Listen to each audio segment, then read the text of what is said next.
ainda tem mais coisas. Você vê também Paulo acendendo uma luz ali na cabeça de Timóteo, quando ele fala, e tu, ó homem de Deus? Homem de Deus, Paulo usa isso, sei lá, umas 2 ou 3 vezes, talvez mais. Mas, pelo menos eu consegui lembrar que isso é falado para Eliseu. É no contexto de Elias e Eliseu. É como se Paulo estivesse falando para Timóteo, o Espírito do Senhor estivesse dando uma mensagem para Timóteo, dizendo assim, Timóteo, olha como Eliseu, ele desejava continuar o ministério, o diaconato de Elias. Ele insistiu para ficar, e aí ficou com a capa de Elias. Você, homem de Deus, deseja o mesmo. Paulo era como Elias, Eliseu, e Timóteo como Eliseu. Só que Timóteo começou a desanimar. A gente não vê isso na vida de Eliseu, né? Mas Timóteo começou a desanimar. Na segunda carta você vai ver vários aspectos em Timóteo, mostrando que ele estava desanimando. Mas ele não poderia se envergonhar do Evangelho. Era para ele reavivar o dom que foi colocado pelas mãos de Paulo, ou seja, pelo presbitério. Paulo fala isso na primeira carta, na primeira e na segunda. Nós temos ali 2 homens em destaque, que são 2 homens que perturbam o Evangelho. Emineu e Alexandre, está na primeira carta. São 2 homens, 2 testemunhas do mal. Esses homens são tipos. É como Deus faz com Abraão, Isaac, Jacó, Edom. Assim, cada passo e cada obra que eles fazem representam coisas no futuro. Hoje vai ter os Emineus e os Alexandre da vida, os quais falam de Jesus, mas pervertem a fé. Fala que a ressurreição já foi, causam danos na vida de Paulo, contrariando ele. E ainda, você vai ver que Paulo, na segunda carta, ele traz isso para um tema final. Era final, tanto na vida dele, mas representa também o finalzinho da nossa história. Como assim?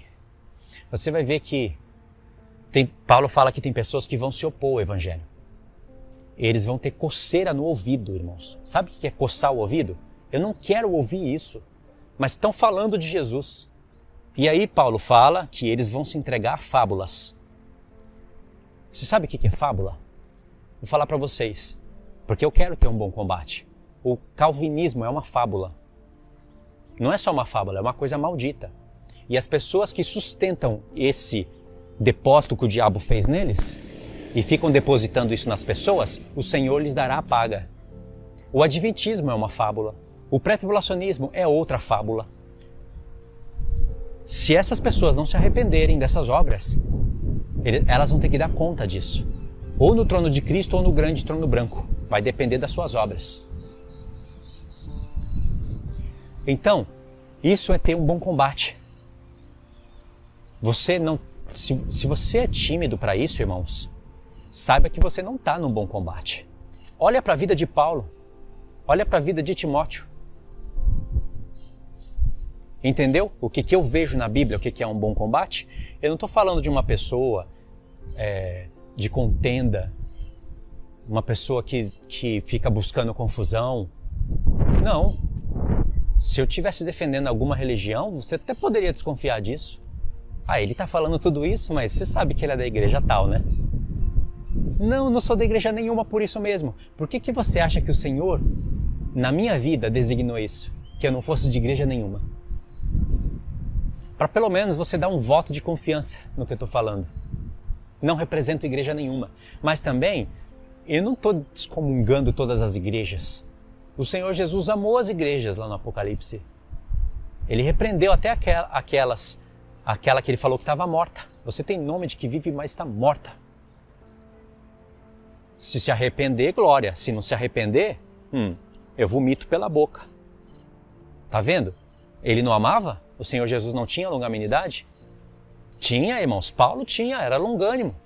Quando ele fala que Alexandre, o latroeiro, causou muito mal para ele, será que faltou algum fruto do Espírito quando ele falou que o Senhor lhe dê a paga?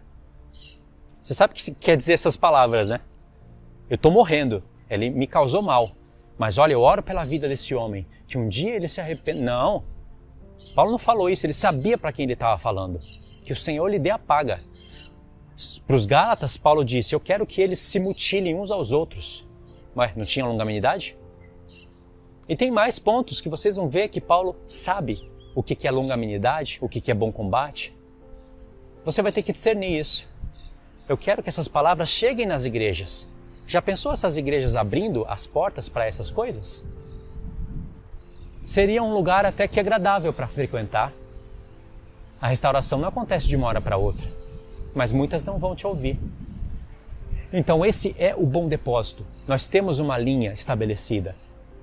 Paulo falou que tais homens não vão ouvir, vão ter coceiras no ouvido, por causa das suas fábulas, das suas concupiscências. Aí ele fala que assim como Jambres e Jandres, não sei se eu falei certo o nome, mas são dois magos de Faraó, que resistiam Moisés e Arão, em tudo.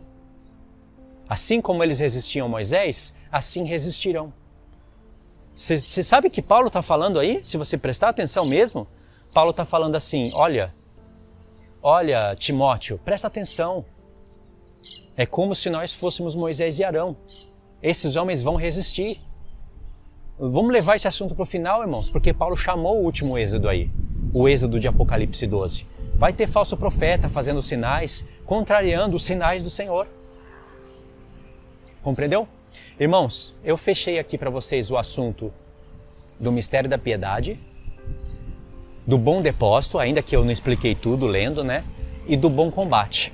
Então vai lá agora na sua Bíblia, pega essas 3 expressões, os textos que eu vou deixar aí para vocês, estudem. Vocês vão entender o que é um bom depósito, um bom combate. E isso tem a ver com o mistério da piedade. Tá bom? Muito obrigado por ter assistido até aqui. E é assim. Vou finalizar o vídeo aqui, tá? Deus abençoe. Fiquem todos na paz.